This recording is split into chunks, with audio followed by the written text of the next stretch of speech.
Okay, class, so now we're in section 1.5, quadratic equations. So in section 1.5, there are many different types of problems we're going to use to solve quadratic equations. We're going to solve them by factoring. We're going to solve them by the square root property, by using the completeness square, and then the last one is solve them by using the quadratic formula. So we're going to start by solving by factoring first. But first, a quadratic equation in the general form is ax squared plus bx plus c equals 0. Plus c is equal to 0, where a is not equal to 0. But a cannot be equal to 0. Okay? This is just for quadratic equations now. So if we have a term like x squared plus 2x plus 10 is equal to 0, we know our a is 1, our b is 2, and our c is 10.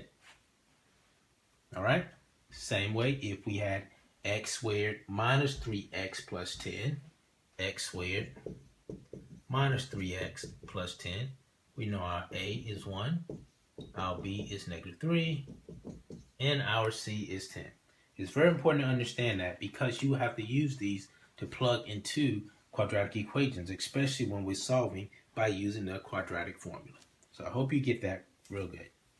All right, so I'm going to erase this. And first up, we're going to talk about solving by factoring. So, quadratic equations and solving by factoring. So if we solve by factoring, let me see, solve by factoring. If we have 3, 2x squared plus 3x is equal to 4, 2x plus 3. First thing we have to do is get rid of the parentheses here. So 3 times 2x squared, that's 6x squared, plus 9x is equal to 8x plus 12. Then let's move some things around here because we want to get it in the form of, remember, ax squared plus bx plus c is equal to 0. This is what we're aiming for, to get it into this form here. Then we can solve by factoring. So in order to do that, we have to move some things around. So let's bring the 8x over here. If we say minus 8x and minus 8x, right? Then we have 6x squared minus x, or plus x, not minus, has to be plus x because 9 minus 8 is x, plus x equal 12. Now we have to bring the 12 over here because this has to be 0. Remember, ax squared plus bx plus c is equal to 0. So if we bring the 12 over there, it's negative 12. So then 6x squared plus x minus 12 equals 0. And that is the new equation that we're going to be working with in order to solve by factoring. So now that we have this here, we factor this. So if you remember factoring, remember we did that? In order to factor that, now you recall the way I did factoring when the a is not equal to 1 is I used the box method because I felt like that was the most easiest method to use. If you recall this box method that I used, in which I placed my 6x squared here, then I placed my minus 12 here, then I said 9x, and now minus 8x, and this gave me 2x here, there's 3, this is 3x there, and this is minus 4. Now if you got the box method, or if you use some other method, that's fine too. If you got the box method, I'm going to put a video up there with how to do the box method, just as a refresher for you.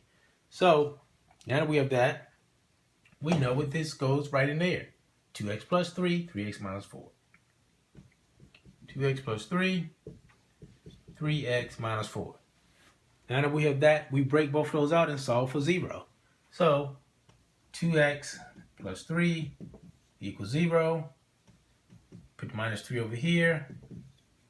X is equals to minus 3 over 2. That's for that one. Now, I do this for 3x minus 4 as well. So 3x minus 4 is equal to 0.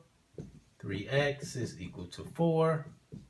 x is equal to 4 over 3. So those are our two answers. X equals 3 over 2, x equals 4 over 3. Solve by factoring, because this is what we did.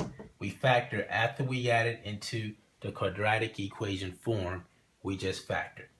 All right? Okay, so now let me erase this and work on another example. Ta-da.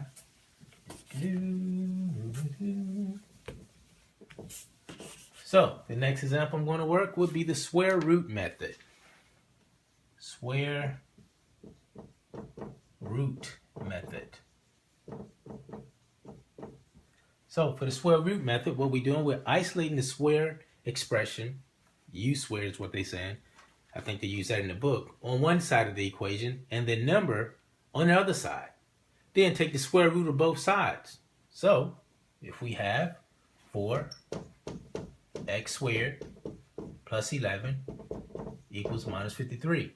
Remember I said isolate the squared expression on one side of the equation and the number on the other side of the equation. So I want this 4x squared to be over here. I want my number to be over there. So in order to do that, I have to subtract 11 from both sides. Then I'm just left with 4x squared is equal to minus 64.